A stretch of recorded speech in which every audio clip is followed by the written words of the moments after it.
हत्या का राज। यह कहानी एक छोटे से गांव की है जहां एक अजीब सी घटना घटित होती है।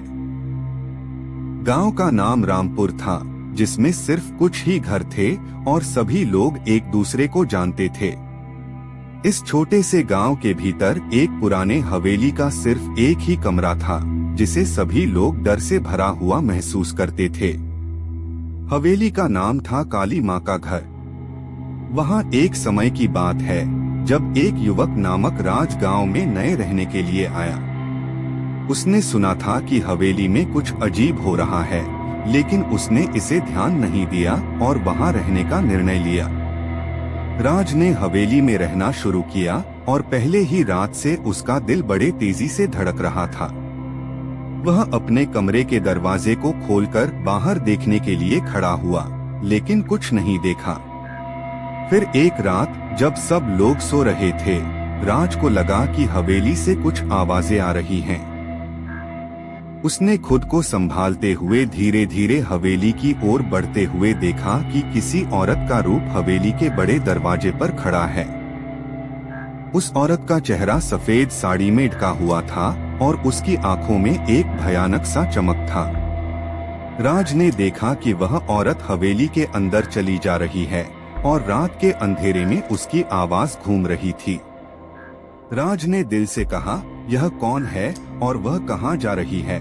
वह उस औरत की पीछा करता हुआ हवेली के अंदर पहुंचा, लेकिन जैसे ही वह दरवाजे से अंदर गया, उसने औरत को कहीं नहीं देखा। राज ने चौंककर उसी स्थान पर खड़ा हो गया, पर उसके दिल में एक अजीब सा डर था। उसने सोचा कि शायद यह सब कुछ उसके सोने का सपना हो, लेकिन उसका दिल नहीं माना।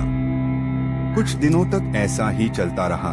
राज को हर रात हवेली में कुछ अजीब दिखाई देने लगा। उसने गांव वालों से इस बारे में पूछा, लेकिन सभी ने उसे हंसते हुए कहा कि ऐसा कुछ नहीं है और शायद उसका मन ही उसे यह सब दिखा रहा है।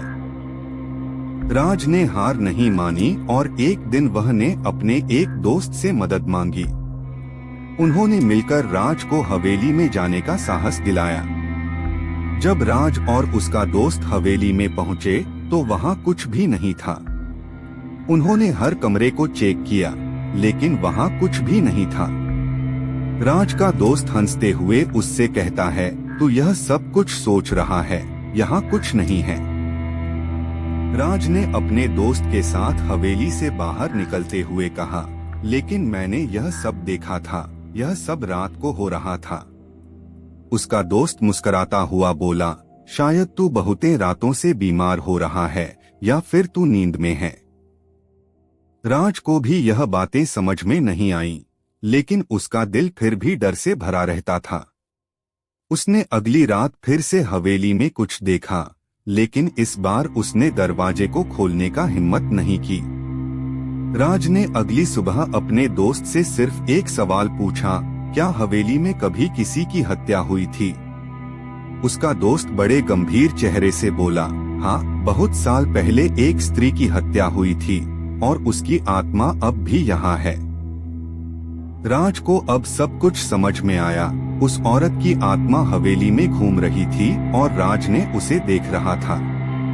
उसने दोस्त से कहा, मुझे उस आत्मा से मिलना है और उसे शांति मिलने देनी है।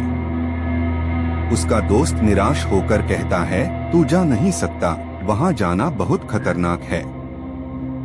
लेकिन राज ने अपने मित्र को नकारात्मकता से मुंह मारते हुए कहा, मैं उस आत्मा को शांति दिलाऊंगा, उसके साथ बातें करूंगा और उसे उसके दुख से मुक्ति मिलेगी। राज ने अगली रात हवेली के कमरे में जाने का निर्णय लिया। उसने साहस से दरवाजे को खोला और देखा कि वह औरत वहीं खड़ी है। राज ने धीरे धीरे उसके पास बढ़ते हुए कहा, तुम यहाँ क्यों हो? क्या तुम्हें शांति नहीं मिली? औरत ने गंभीरता से कहा, मेरा कोई भीनता नहीं है, मेरी हत्या हुई।